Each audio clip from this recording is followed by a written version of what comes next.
Do you know when people treat you like you're a nuisance, even in the house you built yourself? I'm not talking about being ignored at Sunday lunch, or having your birthday forgotten. I'm talking about looking into your own daughter's eyes and hearing, "The bed will be your mother-in-law's, you'll turn on the floor today." It was like that, bluntly, without guilt, without shame. I just nodded. I didn't cry, I didn't scream, because inside me, something silent began to stir. A mixture of pain, humiliation, and a strength I didn't even know I still possessed. I lived a real story. One of those you watch and think, that could happen to me. Maybe you've been through something similar. Maybe you gave everything for someone who today won't even offer you a chair. Stay with me until the end. You'll understand how I realized it in time to protect myself. That night, the makeshift mattress on the floor felt harder than the very contempt I'd received. I lay there in silence, but my heart, it didn't rest for a minute. My head spun, remembering the times I'd skipped buying new clothes for myself to buy for her. The early mornings, spent caring for my feverish grandson. The Sundays I'd cooked for everyone while my mother-in-law just came in and sat down. And yet, she was the one who got the bed. It was there, lying on the floor of my own house, the house I'd paid for, brick by brick, alone. After becoming a widow, that I realized I was no longer seen as a mother. I was just a nuisance. Another body taking up space. Have you ever felt that? That moment when you realize you're no longer welcome in the place where you've always been the foundation? My daughter said she loved her own mother, but love that humiliates isn't love, it's convenience. And I was convenient for many years, because I was always there, always saying yes, always giving in, always believing that one day recognition would come. But that night, something changed. I looked up at the ceiling and thought, do they really know who owns this house? They didn't know, and that, my dear, would change everything. Make no mistake, this isn't just a story of humiliation. It's a story of justice, of turning things around, of respect being regained, even if late, because the ground where I slept served as the springboard for me to rise with more strength than I ever imagined. You will see how things change when we stop accepting the little that is given to us, and start demanding what is rightfully ours. And that's exactly why, the next morning, I did something no one expected. As the sun streamed through the window and the house seemed to go about its usual routine, I was no longer the same woman I'd been the night before. I'd been awake for hours, but the tiredness wasn't coming from my body, it came from my soul. And yet, I woke up with a clarity I hadn't felt in years. Because, in that moment, something inside me had awakened. Something you've perhaps also felt, but haven't had the courage to listen to. If anything in this story has ever upset you, if you've ever been left out, treated as invisible, or a nuisance, leave a comment below about what bothered you most. I read everything, and many people here have also experienced similar pain. Your voice could be the hug someone else needs right now. And if this story touched you in any way, if you felt anger, sadness, or even a lump in your throat, click like. It seems simple, but every like shows YouTube that this story deserves to be heard by more people. Stories like mine, like yours, that often get stuck in our hearts. And if you believe that real stories like this need to be told, if you want to follow other stories that speak from the heart, with truth and emotion, subscribe to the channel, because it's your presence here that makes this space exist. It's because of you that I keep telling them. That morning, while everyone was still drinking coffee as if nothing had happened, I already knew exactly what I was going to do. And that's when everything started to change, in a way no one in that house was prepared for. I woke early that day, long before the rest of the house began to stir. The smell of coffee wasn't yet in the air. The footsteps hadn't yet echoed in the hallway. Everything was silent, and yet my chest was noisy. It's hard to explain. It wasn't exactly sadness. It was as if, after so long, I had finally heard a voice that had always been there, quiet, muffled by years of denial, telling me, "You're still alive, and you deserve respect." Violet, 73 years old, that's what they call me. But inside, I often felt like a number, a forgotten object in a corner of the room, unnoticed, but always there when needed. I was a single mother. I raised Clara without any help after I lost my husband in a car accident. It all happened so quickly. A connection, a piece of news, and suddenly I was everything to her. Mother, father, shelter. I worked all day, came home, and still took care of school, baths, and dinner. I never complained. I never stopped. Because, in my mind, that's what love was. We give, even when we don't have much left to give. When Clara grew up and had her first child, it was me she called. Mom, come here. I don't know what to do with this crying baby. And there I was, my arms tired, but open, my legs aching, but steady, my heart worn, but whole. Because what is being a grandmother if not repeating the surrender of motherhood with less strength in my body, but with more wisdom in my eyes? What no one saw, and perhaps you understand this, was how little by little I disappeared. First, I stopped being called upon for certain household decisions. Then, I stopped being heard. I became the one who only stepped in when she needed to take care of the children or cook for guests. It was like living behind the scenes of my own story, always there, in the corners, unapplauded, unseen, invisible, but present. This is the part that hurts the most. Absence doesn't hurt as much as an ignored presence. Being there, body and soul, and yet being treated as if you were just part of the furniture, useful, but forgotten. Life went on, and I adapted to this role of an inconspicuous figure. Until that night showed me a hidden truth I no longer wanted to ignore. It wasn't about the bed. It was about everything I had already left behind in the name of a surrender. That had become routine, a habit, a right of others, and a silence of my own. My story may seem simple, but it carries a profound impact. It's not just about a grandmother who slept on the floor. It's about what happens when a woman who has always been the foundation of the home is demoted to the very foundation of her own dignity. And the curious thing is, all of this is done with a polite smile, with logical justifications, with that seemingly harmless phrase, "But you understand, right?" And that was what hurt me. The expectation that I would always understand, that I would always give in, that my silence was a sign of acceptance. But that day, alone on the cold ground, something inside me said, enough, because every journey has a turning point. And mine arrived there, in the dark, with my makeshift pillow, and my spine screaming. But my mind, for the first time in a long time, was awake. As I listened to the sound of silverware being placed on the table in the morning, something settled inside me, a decision, a quiet transformation. I didn't need to fight. I didn't need to scream. I just needed to remember who I was and who had built all of this. If you've made it this far and any part of this story resonated with you, write a word in the comments that describes you today. It could be invisible, strong, tired, or anything else that represents how you feel. Sometimes, writing is the first step to recognizing yourself again. That morning, the sound of dishes being placed on the table sounded different. Perhaps because I now heard with different ears. I saw with different eyes. Everything seemed the same on the surface, but inside, I was no longer the same. Clara walked round the kitchen with that hurried, mechanical way of someone organizing a home, or at least what she believed to be a home. But I, sitting there in the corner, sipping my coffee in silence, no longer saw myself as part of that dynamic. I was a detail, a comfortable presence, a shadow that served when convenient, until it no longer did. It was after coffee that she told me. The words were spoken naturally, like someone asking a common favor. "Mom, can you sleep in the living room tonight? Enrique's mother will be sleeping here in the bedroom. She's a prestigious guest, right?" The way she smiled, trying to appear lighthearted, as if it were just a temporary adjustment, was what hurt me most. Because it wasn't a request. It was a decision already made, a veiled order, spoken with the sweetness of someone unwilling to commit to the harshness of their own choice. The living room had the mattress on the floor, a hastily stretched sheet, and a thin pillow. No blanket, no respect. I stood there for a moment, staring at it like someone looking into a mirror and seeing their own absence for the first time.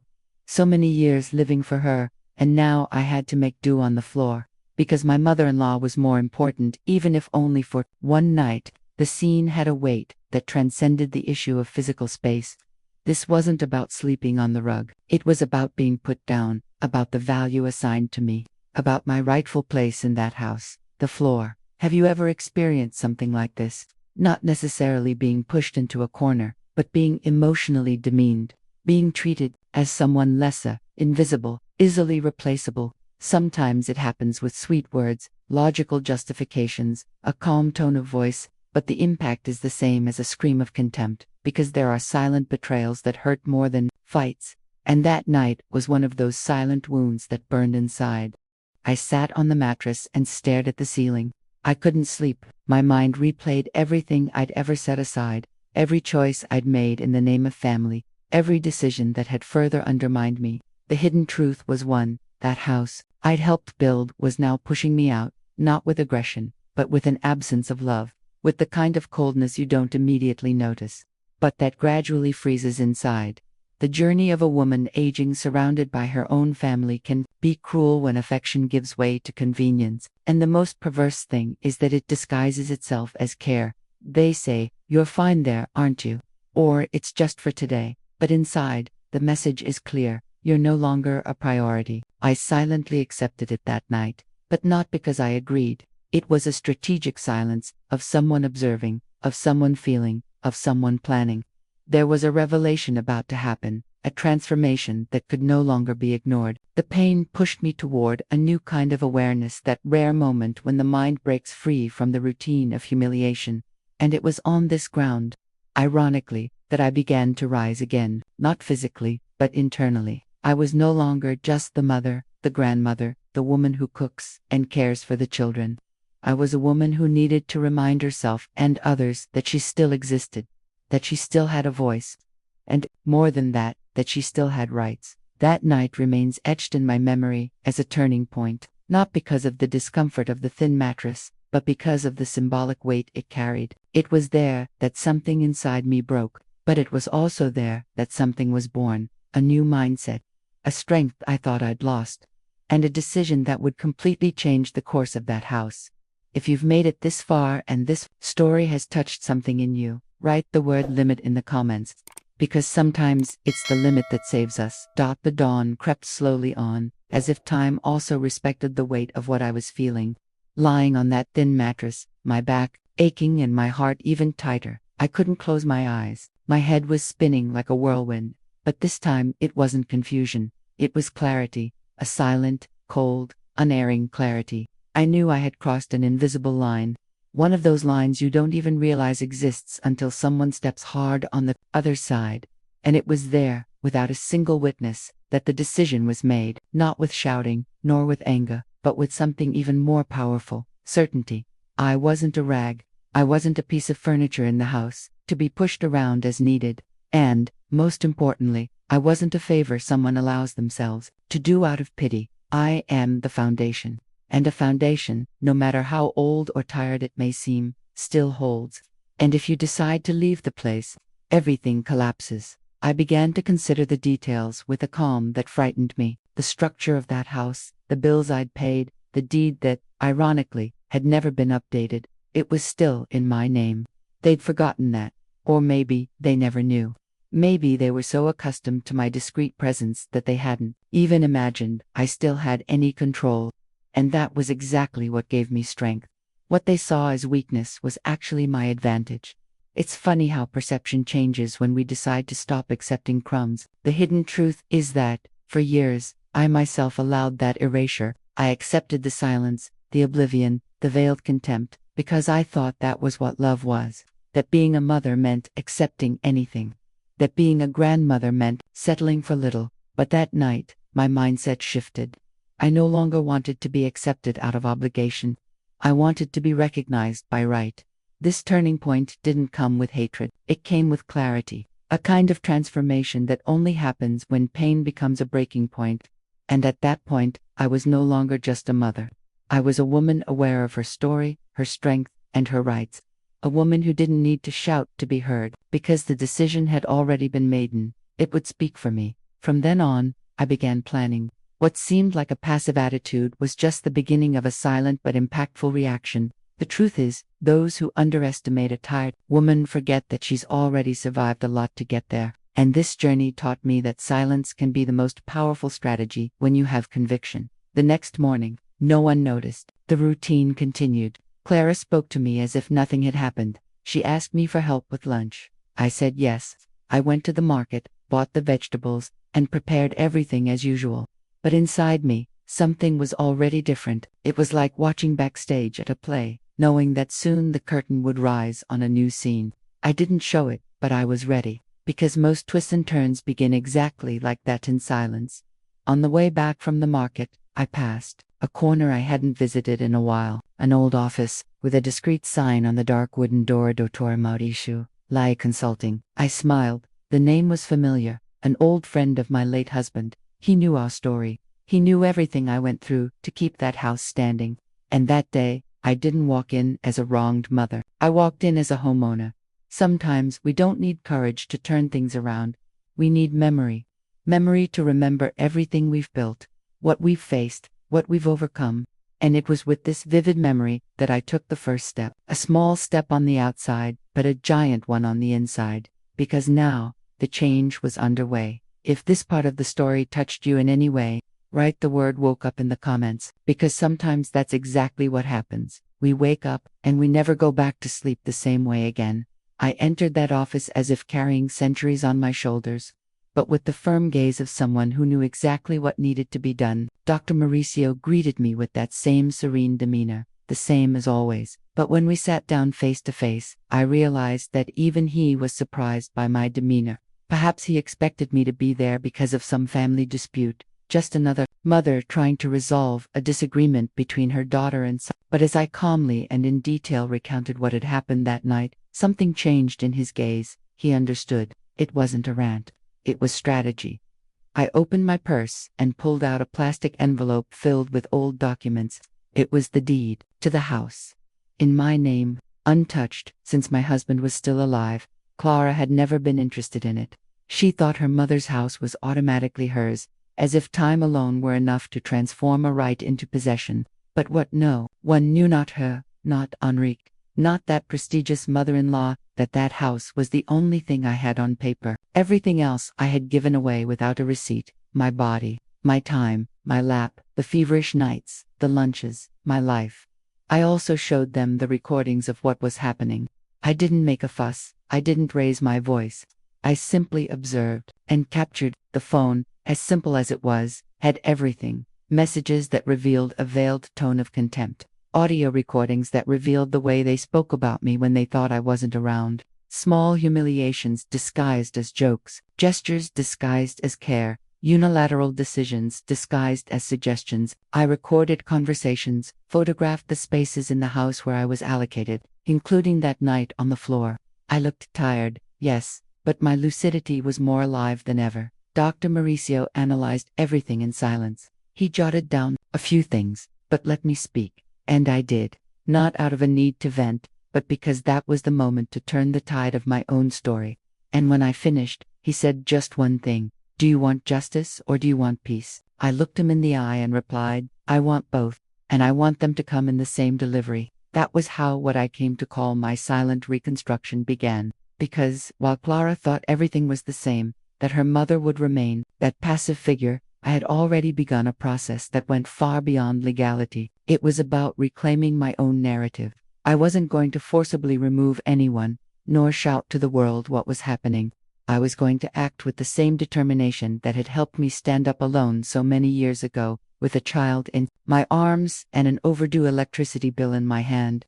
Only now, the light that was missing was another, that of conscience. I returned home and continued my routine as if nothing had changed. I made lunch, chatted with my grandchildren, even played with my mother. But deep down, I was no longer there as the owner's mother. I was the owner, and they simply didn't know it yet, but they would find out. Because time has a curious way of giving back what was taken. Sometimes it takes a while. Sometimes it seems like you've forgotten. But in the end, everything comes back, not as revenge, but as truth. And truth carries weight. It has a voice. It has a letterhead. I began to organize everything behind the scenes. Calmly, I created a folder with all the updated documents, records from the past few years, and even a handwritten letter explaining why I was doing this. It wasn't to destroy anyone. It was to rebuild myself. Because sometimes, protecting what's yours isn't a choice. It's a necessity. And it was in this inner movement that I discovered a new version of myself, a version that didn't ask permission to exist, that no longer accepted invisibility as a default. A woman who, even as a grandmother, still had a voice, strength, and, above all, memory. Because those who have memory have power. And those who have power when they choose to use it consciously, transform everything around them, even that which seemed lost. If you've made it this far and this story resonated with you, write the word behind the scenes in the comments, because it's there, hidden from view, that the biggest comebacks begin. As I organized the papers and assembled that folder with everything I needed, a silence came over me that wasn't empty. It was memory. Not the kind that weighs heavily, but the kind that pulses, the kind that calls us back to old places, moments we didn't even know were still alive. Sitting at the kitchen table, documents scattered about, and the sound of the kettle in the background, I found myself remembering the first bed I had with Clara, or rather, the first bed I bought for her. At the time, I was 7 months pregnant. She worked as a washerwoman in 2 houses. There was no washing machine. Everything was done by hand. Cold water, cheap soap, and calluses that bled at night. My belly was heavy, but the fear was heavier. I was alone, with no one to share the future with just me and that child growing inside me. And yet, when I received my fortnightly paycheck, I went straight to a store downtown that sold used furniture. I found a simple wooden bed, with a mattress already half sagging, but it was a bed, a real bed, and I paid cash. That night, I slept on the floor. I could have used the bed. After all, it was mine, but I thought it would be symbolic that she needed to sleep there first, even though she was still inside me. I lay on the floor with a towel spread out and a thin blanket over me. I looked up at the ceiling, as I would do so many times throughout my life, and smiled. Because it was hard, it was lonely, but I was winning. In my own way, with what little I had. Every small achievement was a milestone, and that bed was the first. I remembered this now, decades later, because there's something cruel and ironic about going back to sleeping on the floor. But the difference is that, before I chose it, it was the floor of hope. Now, it was the floor of humiliation.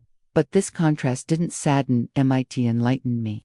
It showed me how much I gave of myself, how much I went beyond myself, and how, over time, these gestures are forgotten, naturalized, and then ignored. But people see the present and forget the behind the scenes of the journey. They think the house was there simply because, that the food arrives ready, that the embrace is eternal. But every corner of that house carries a piece of me. Every piece of furniture, every tile, every bill paid in a pinch. I even chose the color of the walls, with money from overtime and a neighbor's suggestion. There's nothing there that doesn't have my sweat mixed in. So, dealing with all this, reorganizing the roles, planning what was to come, wasn't just a reaction. It was a rescue, a way to look back with courage and say to myself, you did all this, and now you have the right to be respected for it. I didn't want revenge, but I wanted my name, my story, my place, to return to where they deserved. The mind has this power. When we allow the truth to surface, there's no way to pretend nothing has changed. Pain becomes strength, silence becomes resolve, and memory becomes fuel. Because there's nothing more powerful than remembering where you came from, what you endured, what you gave on still standing. The image of that old bed came back so clearly, it felt like I could still touch it. I saw my young, calloused hands folding the sheet. I remembered the sound of the wood creaking as I sat on the edge, and I realized that, since that day, I had never slept as soundly as I did that night, because, there, even exhausted, I felt I was building something that would make sense, that would have value, that would be remembered. But time isn't always fair, and sometimes, it's necessary to remind others of what they've erased. That morning, after reviewing all of this within myself, I put away the folder with the documents, folded the letter I had written, and put it away. I knew I didn't need to prove anything, but I wanted to record it, because recording is immortalizing, and my story with all its pain and sacrifice deserved to exist in more than just scattered memories. If you've made it this far and an old memory resonated with you, WRITE the word root in the comments, because that's what we are, even when they try to cut us off. Roots, and true roots, when they decide to grow back, lift up even the ground they tried to take from them. As I put away the folder containing all that documented past, I realized that, deep down, what hurt most wasn't the cold floor that night or the way they'd taken me from my space. It was the forgetting, not forgetting my name or my birthday, but forgetting everything that came before, the struggle, the sacrifices, the silences endured with dignity. And this, I know, doesn't happen only to me. Perhaps, somewhere in this world, there's another woman right now experiencing this feeling of being forgotten within her own story, and that's why sharing this here has a value that goes beyond me. It's a way of giving a voice to those who've never had a space to speak. So, if something in this story has ever revolted you, reminded you of something you've experienced, or stirred some emotion within you, leave your thoughts in the comments below. Because when we share, it's not just a vent, it's a way of showing the world that these stories exist and need to be heard. And if you feel this story deserves to be heard by more people, click like. This helps YouTube understand that this kind of content matters, that stories like mine and maybe yours have an impact. It's with this support that the channel grows, that more people connect, that other voices find the courage to speak out to. And if you believe that memory, respect, and truth need to have a place, subscribe to the channel, not as just another number, but as part of a network of people who feel, think, and live. Each person here is part of something bigger, a community that welcomes, listens, and transforms. I'm still here, and there's still so much to tell, because sometimes, only when we start talking do we realize how much has been kept hidden for so long. The day was bright, but there was something in the air no one there could quite put a name to. It was as if the house knew something was about to change. I woke early and calmly organized everything. I prepared a simple lunch, the kind I used to make in the old days, when the whole family still sat around the table and laughter was louder than exhaustion. Clara didn't even think my cheerfulness was strange. Perhaps she thought it was my way of forgetting what had happened. She didn't imagine that behind every move lay an orchestrated decision, an outcome calculated with silent, emotional precision. The chicken was roasting in the oven, the fluffy rice was already in the pan. The table was set with the usual care cutlery lined up, glasses matching, napkins folded the way my mother taught me. Henry, as always, was on his cell phone. His mother-in-law sat on the sofa, commenting on how the smell of the food reminded her of her childhood home. And Clara seemed satisfied, perhaps thinking everything was back to normal, that I'd swallowed another one, as always. What she didn't understand was that that meal would be remembered for a long time, and not for the seasoning. When I glanced at the clock and saw 2 minutes left, my heart beat differently. But it wasn't fear, it was determination. A strange sense of justice approaching, as if every silent injustice would finally be named, acknowledged, repaid. Sometimes life offers this, not as revenge, but as balance. At 1 p.m. sharp, the doorbell rang. Clara went to open the door, still holding the dish towel. On the other side, with his discreet posture and respectful gaze, stood Dr. Mauricio. He entered calmly, as if he already knew exactly what he was doing. He greeted everyone politely, but without unnecessary smiles. And, after a brief silence that seemed to last an eternity, he said with the clarity of someone who carries the weight of truth in his words, "Good afternoon. I am here as the legal representative of the owner of this house." The silence that followed wasn't just the sound of missing words. It was the collapse of a world built on the certainty that I would never react. Their eyes met. Henry put down his cell phone. Clara froze. Her mother-in-law, not quite understanding, looked from one to the other, waiting for an explanation that no one had, and I, sitting at the head of the table, just took a deep breath. It was as if they had finally seen what I had always been, the root, the foundation, the owner. And not just on paper. Dr. Mauricio handed over the documents, soberly explaining everything contained therein. The deed, the records, the audio recordings, the messages. Everything was done legally.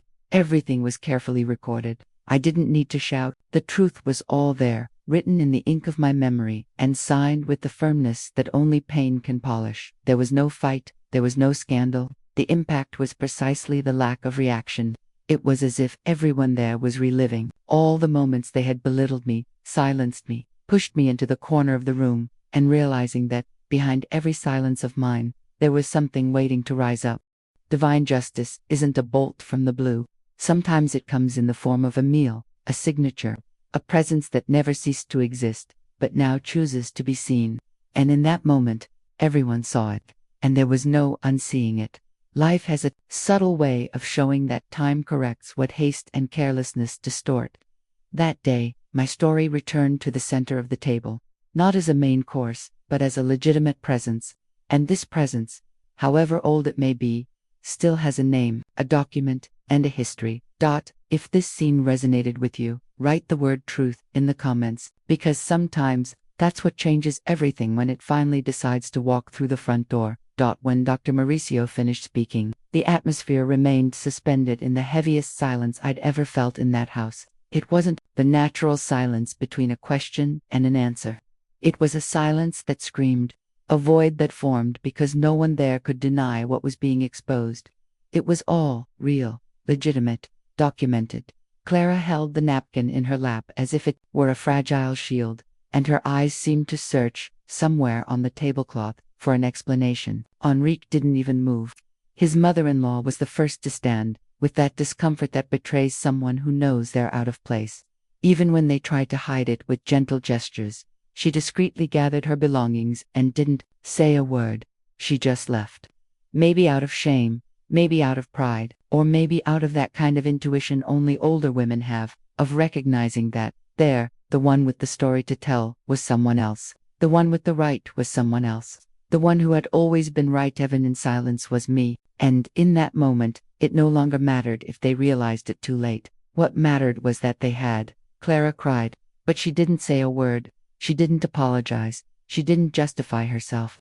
I didn't expect you to do that. Her pain in that moment was that of someone who saw the ground slip away from under her feet, and not because of another's malice, but because of her own. Because, when someone betrays their origins, sooner or later, they pay the price of forgetting their roots. And the hardest part isn't losing a home. It's losing the right to be called a daughter by someone who always was a mother, even when it hurt. I cried too, but it was a pure cry, not of anger, nor of revenge. It was a mixture of relief, of accumulated exhaustion, of truth finally spoken out loud. I got up from my chair, went to the window, took a deep breath, and said what my heart had been holding back for a long time. I didn't take anything, I only gave myself back, and that was it. Because there was nothing more to explain. Throughout my journey, I never imagined that one day I would have to resort to justice to prove what I have always been, a foundation. But sometimes, when words aren't enough, and respect isn't forthcoming, it's necessary to show that a woman's story can't be erased with disdain, nor can it be bent for convenience.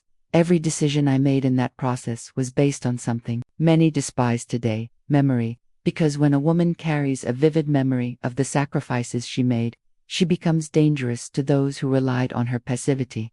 That afternoon passed like a kind of closing of a cycle. There was no shouting, there was no confrontation, but the impact was there, visible in everyone's eyes, in the way they avoided looking at me, in the haste with which they left the table, and, especially, in Clara's final silence, which this time was different from mine. Hers was filled with guilt. From that day on, the house felt like a home again, and not a trench. I walked through the rooms again without cringing, without treading lightly so as not to disturb anyone, without feeling like an unwelcome guest. I opened the windows, took some old photos out of the drawers, rearranged the shelves. It was as if I were finding myself again inside, taking possession not only of the walls, but of myself, of the woman I was, who I still am, and who I had left dormant for so long. Justice may seem cold and impersonal, but when applied consciously, it heals. It doesn't repair the past, but gives direction to the future. And that's what I felt, that my story was now headed back on the right track, that my journey wouldn't be remembered only for the silent sacrifices, but also for the courage to reclaim what's mine even after so long. If this moment in history reminded you of something you needed to reclaim, write the word return in the comments. Because sometimes, what seems like the end is just the beginning of what was always rightfully ours. The house gradually returned to the silence it had before. It filled with voices, but it wasn't the same silence as before. It was denser, more filled with unanswered questions. The truth is, after that day, nothing was the same. Not in the structure of the house, nor in the furniture, nor in the objects. Those remained where they were, but in the air, in the atmosphere, in what we don't see but feel when we cross the threshold. It was as if every wall had heard everything that was said. And now, absorbing this new time, I was restored to the solitude that had always been there, hidden beneath the routine. I got the house, but I lost my daughter. That sentence keeps hammering in my head, as if repeated within my soul, and it hurts. I won't deny it. It hurts in a way that doesn't bleed, but leaves scars. Because when we love someone so deeply, to the point of giving them everything we have, time, strength, youth, health, and that person chooses not to see, not to remember, not to acknowledge, the wound that forms doesn't heal with justice. It just finds a place to hurt more quietly than the first few nights after all that. What hurt me most wasn't her absence from the house. It was the weight of what it symbolized. I looked at the empty room, the same one that had once been hers, then her grandchildren's, then her mother-in-law's, and now, empty. The bare walls seemed to echo the laughter of times gone by, and I wondered, quietly, where did we get lost? Maybe it was in the small choices. In the yeses I said when I should have said no. In the times I swallowed tears to keep the peace. In the occasions I diminished myself to fit into the space they gave me. Maybe she never learned to value me because I myself, without realizing it, taught her that love is bearing everything in silence. It's hard to admit, but it's part of the transformation process. Because only when we face our own story, without the filters of hope or fear, can we understand the true impact of our decisions. And I, there in that house, understood that not every victory comes with celebration. Some arrive in silence, with tears, with longing, but even so, they are still victories. Because recovering yourself, even if late, is an act of courage that few can achieve. My longing for Clara comes like waves, sometimes gentle, sometimes merciless. And it's not just her I miss, it's the idea I had of her, the daughter I imagined would still hold my hand, even with her white hair and wrinkled skin, the woman I thought would one day understand what it was like to be raised by a mother who only had herself. But perhaps this is what life teaches most powerfully: not all expectations are met. And the hidden truth of many relationships is that love, when not nurtured on both sides, withers. I try to stick to my routine. I read more, I make my teas, I talk to my neighbors, and I listen to myself, something I neglected to do for many years. The house now listens to me too, and I listen to it, not like before, when my silence was synonymous with submission, but with the attention of someone who finally knows what they deserve. The journey to this point has been long, and yes, tiring, but also revealing, because with each step I took to reclaim my space, I discovered pieces of myself that were buried under layers of service, dedication, and guilt. Will Clara return? I don't know, but if she does, you'll find another woman here. One who no longer sleeps on the floor, who no longer lowers her eyes, who knows the value of her own story and, if necessary, will tell it all again, not to justify herself, but to show that there's strength in not giving up on yourself. If this part of my story resonated with you, write the word "missing" in the comments, because, deep down, it's what teaches us the most when we learn to look at it without losing ourselves again. If you've stuck with me this far, it's because some part of this story spoke directly to your heart, and that's why this space exists for us to talk about what no one has the courage to say, but which lives quietly inside so many people. If this story touched you, if you felt it could be yours or someone you know, leave a comment below. That message was for me, so I know you made it to the end, that you were here with me, word for word, memory for memory. And if you felt it was worth listening to all of this, click the like button, not because it's a button, but because it's a way of showing that these stories have value, that they deserve to be told and heard. If you want to continue hearing real, profound, and necessary stories, subscribe to the channel here. There's much more to come, and each new video is a step on this journey of memory, justice, and reconnection. There's a video here that expands on this topic. Click and continue with me there. The conversation isn't over yet,